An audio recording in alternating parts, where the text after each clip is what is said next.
Chapter 1. Liu Bei, Guan Yu and Zhang Fei swear brotherhood in the Peach Garden.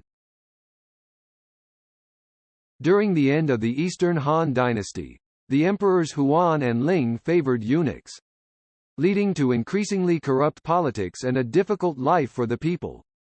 During the reign of Emperor Ling, a large-scale rebellion finally broke out, resulting in a situation of warlords dividing the country and smoke rising from all around. In the district of Julu, the three brothers Zhang Zhao, Zhang Bao, and Zhang Liang took advantage of a widespread epidemic to gather followers under the guise of treating the sick, eventually leading to a major uprising, known as the Yellow Turban Rebellion, due to the rebels' distinctive headwear. The rebellion's army reached as many as 500,000 soldiers and was unstoppable at first. Emperor Ling hastily ordered his generals to suppress the rebellion, causing many regional warlords to raise troops and create a mighty force. The governor of Yuzhou, Liu Yan, also issued a notice to recruit volunteers. When the recruitment notice arrived in Zhou County, it caught the attention of a hero. This man was not well educated, but was kind-hearted, reserved, and kept his emotions in check. He had lofty ambitions and loved to make friends with other great men. He stood at an impressive height of 7 feet and 5 inches, with hands that hung below his knees and ears that extended to his shoulders. This man was a descendant of Han Dynasty's King Jing of Zhongshan, with the surname Liu, the given name Bei, and the style name Zande. Liu Bei lost his father at a young age and was very filial to his mother. His family was poor and he had made a living by weaving mats and selling straw sandals. At the time, Liu Bei was already 28 years old. Upon reading the recruitment notice, Liu Bei let out a long sigh. Suddenly, he heard someone behind him sternly say, "A real man should work for the country, not just sigh." Liu Bei turned around and saw a man who stood at 8 feet tall with a leopard-like head, round piercing eyes, a swallow-shaped chin, and a tiger-like beard. His voice was as loud as thunder. Liu Bei, amazed by his appearance, asked for his name. The man said, "My surname is Zhang, my given name is Fei, and my style name is Yi. My family has lived in Zhou County for generations, and we make a living by selling pork and wine. I enjoy making friends with other great men. I saw you sigh while reading the notice, so I asked why." Liu Bei replied, "I am a relative of the Han Dynasty, with the surname Liu and the given name Bei. Now that the yellow turbans are causing chaos, I am willing to fight for the country. But I am worried that my own strength is not enough, so I sighed." Zhang Fei said, "I have some wealth at home. Why don't we recruit brave men in the village and work together for a great cause?" Liu Bei was overjoyed and went with Zhang Fei to a local tavern to drink and discuss their plans. While drinking at the tavern, they saw a big man pushing a cart who stopped at the door and yelled at the bartender, "Bring me some wine. I am waiting to join the army in the city." Liu Bei looked at him and saw that he was 9 feet tall, with a beard 2 feet long, phoenix-like eyes, curved eyebrows, and a dignified appearance. Liu Bei invited him to sit with them and asked for his name.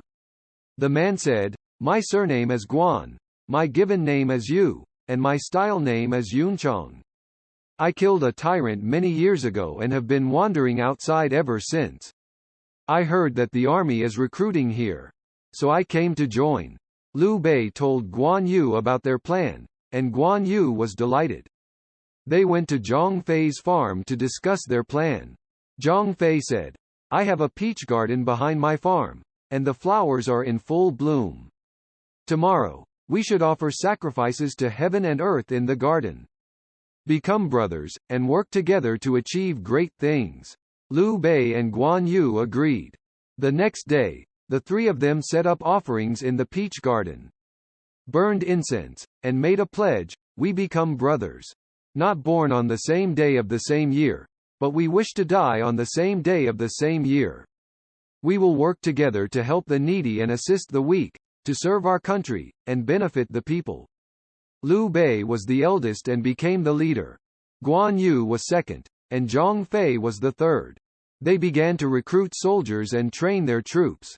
They recruited skilled craftsmen to create weapons. Liu Bei crafted a pair of swords. Guan Yu made a green dragon crescent blade, weighing 82 pounds, and Zhang Fei created a snake spear that was over 13 feet long. With their weapons and armor ready, the three of them led over 500 brave men and joined the governor Liu Yan. They embarked on their military career and proved to be successful on the battlefield. Guan Yu and Zhang Fei were both fearless warriors, while Liu Bei was both brave and strategic. The three of them won one battle after another, achieving great military success. At this time, various regional warlords had risen to power, and after months of fighting, the Yellow Turban Rebellion was gradually suppressed. However, the court became even more corrupt, with officials selling their positions and titles. Liu Bei refused to engage in such practices, and was eventually given a minor position as the magistrate of Anxi County. Liu Bei won the hearts of the people by treating them with great respect and fairness. The three brothers ate at the same table and slept in the same bed, demonstrating their deep bond and loyalty.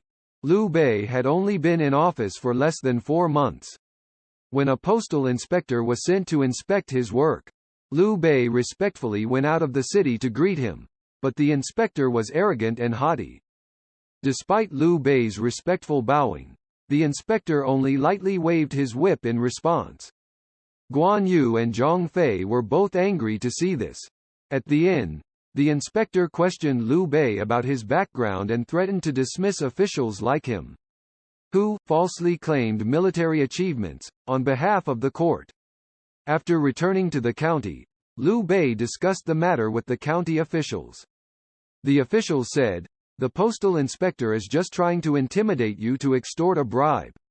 Liu Bei replied, "I have not committed any wrongdoings with the people, so how can I give him anything?" The next day, the inspector summoned the county officials and forced them to accuse Liu Bei of harming the people. Liu Bei tried to explain the situation, but was blocked outside the gate. One day, after drinking a few cups of wine, Zhang Fei rode his horse past the inn and saw 50 or 60 old people weeping outside the gate. Zhang Fei approached and asked them what was wrong, and they replied that the postal inspector was trying to harm Liu Bei, and they had come to plead with him. However, they were not allowed inside and were even beaten by the gatekeeper. Zhang Fei was outraged, his eyes widened, his teeth clenched, and he dismounted his horse and rushed into the inn, heading straight to the back hall. He found the inspector sitting in the hall, and the county officials tied up on the floor.